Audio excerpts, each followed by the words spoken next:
현재 방송 중인 불타는 트롯맨에는 아주 유명한 심사위원이 한 명 있습니다. 바로 윤일상인데요. 윤일상은 히트곡 제조기라고 불리는 대한민국 간판 작곡가 중 한 명입니다. 윤일상이 탄생시킨 대표적 그룹으로는 브라운 아이드 걸스가 있으며 작사가 이승호와는 환상의 콤비로 알려져 있습니다. 이 두 사람은 터보의 대다수 곡과 쿨의 대표곡들을 탄생시켰고 특히 1996, 2000년 초까지 이들 콤비는 많은 명곡을 히트시킨 바 있습니다. 불타는 트롯맨 심사단으로 활약하면서 윤일상에 관한 관심이 다시 높아지고 있는데요. 그래서 오늘은 작곡가 윤일상에 대해 알아보려고 합니다. 윤일상 외가는 클래식 집안으로 알려져 있습니다. 그래서 그는 어려서부터 음악을 늘 접하며 자랐다고 합니다. 윤일상 어머니에 따르면 그는 어릴 때부터 피아노에 앉아 스스로 편곡하곤 하던 아이였다고 합니다. 8살에 동생이 태어났을 때는 너무 기뻐서 직접 쓴 곡을 선물했을 정도였다죠.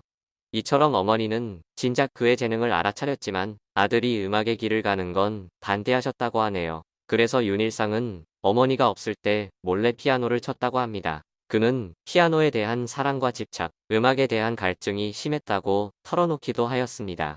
음악가 중에서도 대중음악가의 경우 수입이 늘 불안정할 수밖에 없어 부모님의 반대가 심했다고 하는데요. 하지만 윤일상은 포기하지 않았고 꿈을 이루기 위해 묵묵히 노력을 해왔다고 합니다. 셀 수 없이 많은 아르바이트도 하고 당시 잘 먹지도 못해서 허리둘레 26에 여자 옷을 입고 다녔다고 합니다.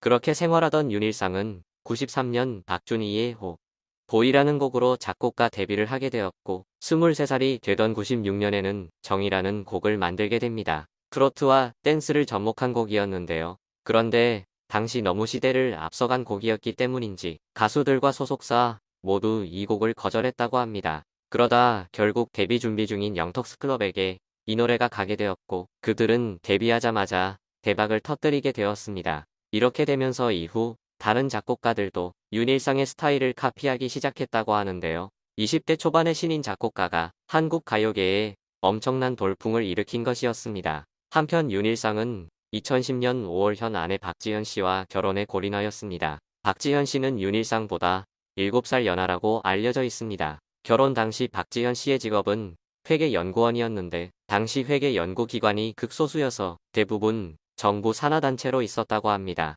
사실 윤일상은 독신주의자였다고 하는데요. 하지만 아내 사진 한 장을 보곤 바로 결혼을 결심했다고 알려져 있습니다. 4번째 만났을 때 프로포즈하고 5번째 만났을 때는 상견례를 했을 정도로 초고속으로 진행된 결혼이었습니다. 그래서 사람들은 아내의 미모가 너무 아름다워서 그런 것이 아닌가 생각했었는데 실상은 좀 달랐다고 하죠.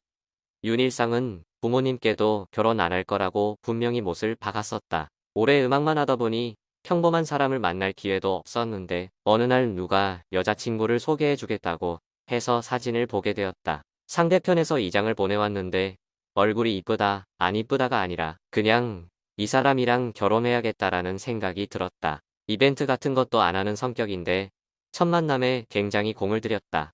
라고 말했습니다. 그는 또한 첫 만남에서 결혼하자고 말을 했었다. 정신 나갔다고 생각했을 거다. 그런데 계속 연결고리가 생겼고 서로 인연이었던 것 같다. 김건모 씨 공연장에서 다시 만나게 되었는데 아내 친구가 나를 좋게 봤다. 그렇게 이어지다가 4번째 만남 때 정식으로 프러포즈했다. 아내도 허락했고 그렇게 한 달 만에 상견례를 끝낸 후 6개월 후에 결혼하게 되었다라고 말했습니다. 이 두 사람은 그렇게 결혼하였고 이후 이란성 쌍둥이를 낳았는데요. 아이들 이름은 윤시율, 윤선율입니다. 윤일상은 독신주의자였을 때 자신이 음악과 결혼했다고 생각했다고 하죠. 그런데 요즘은 가정을 더 소중하게 생각한다고 합니다. 한편 작곡가 윤일상의 저작권료 수입에 관해서도 궁금한 분이 많으실 것 같습니다. 과거 그는 영재발굴단에 출연하여 수입에 대해 직접 밝히기도 하였는데요. 저작권협회에 등록된 곡만 무려 860곡이 넘는 그는 지금 기준이라면 당시 건물 10채는 거뜬히 살 수 있었을 거다라고 말한 바 있습니다. 이후의 저작권료와 관련해서는 저는 잘 모른다. 와이프가 관리하고 있다. 라고 말을 하였고 저작권료 1위인 곡이 무엇이냐고 묻자 김범수의 보고 싶다. 김조한의 사랑에 빠지고 싶다. 김연자의 아모르 파티 등이 있다고 말하기도 했습니다. 윤일상은 현재 트로트 가수 김연자와도 꽤 친밀한 것으로 알려져 있는데요. 김연자에게 제2의 전성기를 안겨준 아모르 파티라는 곡은 바로 윤일상이 작곡한 곡입니다. 일본에서 엔카의 여왕으로 불리며 성공한 김연자는 일본 활동 당시 매니저였던 전 남편과 이혼하며 큰 타격을 받았을 뿐만 아니라 빈손으로 귀국하게 되었는데요.